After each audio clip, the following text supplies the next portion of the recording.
Bonjour, ici Marine du blog marinecats.com. Aujourd'hui, je souhaite aborder avec vous le sujet de l'indécision. L'indécision, ça peut paraître anodin dit comme ça, mais en fait, ça peut avoir un impact important sur notre estime personnelle et la miner.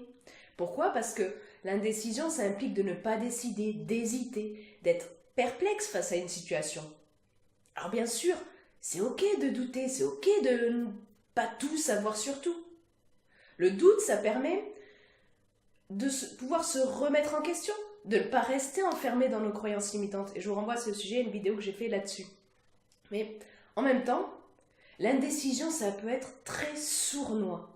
Comme le disait Sénèque, il n'y a pas de vent favorable pour celui qui ne sait où il va.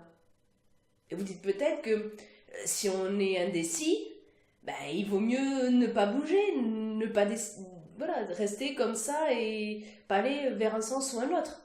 En fait, oui et non, ça dépend de la situation, ça dépend de tous les paramètres du problème en question. Mais il ne s'agit pas de dire ici qu'il faudrait, dès qu'on a un problème, décider tout de suite, sans réflexion. Parce que la réflexion préalable, plus ou moins poussée, c'est vraiment important aussi, surtout pour certains sujets. Donc c'est ok d'être indécis. Le temps de la réflexion, c'est normal. Mais alors, vous allez dire, mais pourquoi tu dis que l'indécision, c'est une plaie pour l'estime de soi? Eh bien parce que tout n'est pas binaire, blanc, noir. Le monde en général est fait de nuances de gris, et l'indécision, c'est pareil. Le temps, quand on est indécis, le temps de la réflexion, c'est logique si on entame cette démarche de réflexion durant un temps raisonnable. Et je vous renvoie vers l'article plus complet que j'ai fait sur l'indécision pour aller un peu plus loin là-dessus. Mais ce qu'il faut bien comprendre, c'est que l'indécision est une problématique liée au choix. Elle intervient quand on voit pas d'options possibles, mais en général, c'est qu'on voit des options possibles mais qui ne nous plaisent pas. On a plein d'options et on ne sait pas laquelle choisir.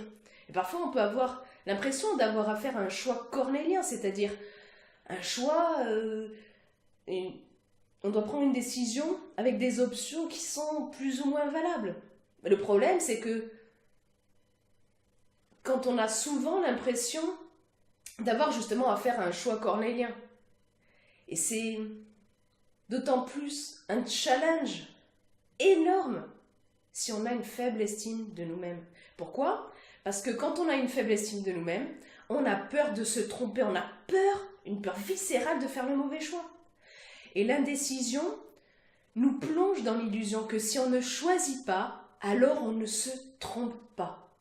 On reste parfait. Et ça, la perfection, c'est vraiment quelque chose qu'en général on veut atteindre et qu'encore plus les personnes ayant une faible estime d'eux-mêmes veulent atteindre.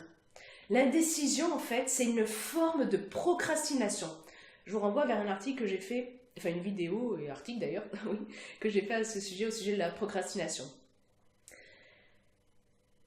Et on peut avoir tendance à confier à d'autres la décision.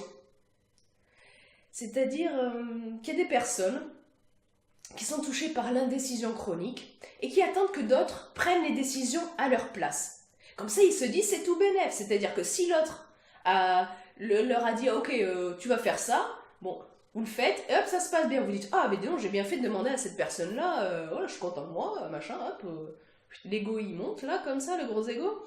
Mais si la décision finalement de l'autre n'est pas top, vous vous dites, ah, mais c'est pas ma faute, hein. C'est l'autre le responsable. Moi, je suis pas responsable. Et on va en plus avoir tendance à faire des reproches à l'autre qui a pris une mauvaise décision, qui nous a dit de faire ceci, cela, ou de ne pas faire ceci, cela. On va leur reprocher d'avoir mal décidé. C'est pas nous qui avons mal décidé, c'est l'autre. Mais c'est à l'heure, parce qu'on ne prend pas alors nos responsabilités. On n'assume pas les conséquences de la décision. Et ça n'a pas de sens, parce que quand on laisse aux autres la responsabilité de prendre des décisions à notre place, qu'est-ce qu'on fait?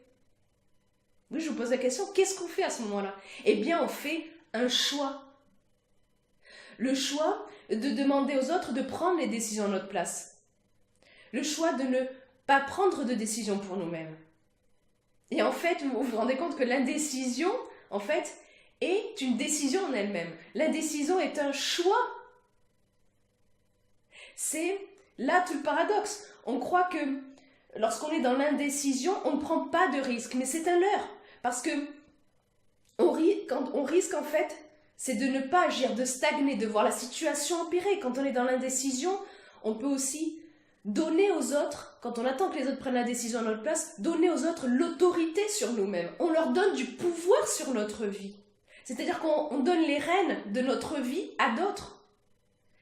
Et c'est un cercle vicieux parce que quand on est dans l'indécision, hop, ça fait plonger notre estime personnelle parce qu'on se dit qu'on est, si vous voulez, intérieurement, au plus profond de nous-mêmes, on se dit « Ah ben non, moi je suis pas assez compétent pour choisir, je suis pas assez responsable ».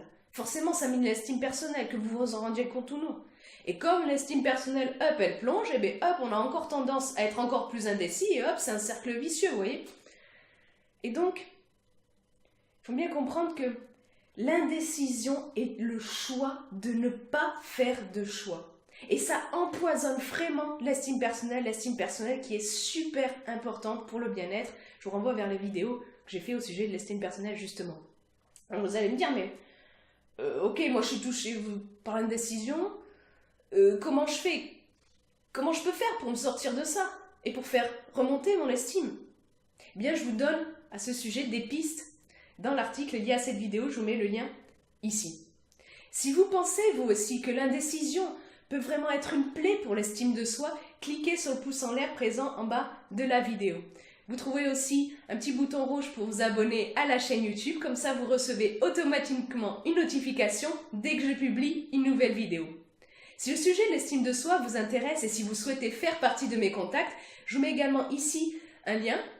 Vous avez juste à cliquer, comme ça vous recevez mon livret gratuit lié à l'estime de soi et je vous mets aussi un lien up sur le i-com info. Vous avez juste à cliquer pour recevoir le livret et faire partie de mes contacts. Prenez des décisions un maximum pour vous-même, avec le temps de réflexion préalable, plus ou moins long selon le truc, mais quand même pas trop long, et vous verrez, vous vous en porterez mieux. Vous aurez une meilleure estime de vous-même. Sur ce, je vous souhaite une excellente journée. Soyez vous-même. À très vite.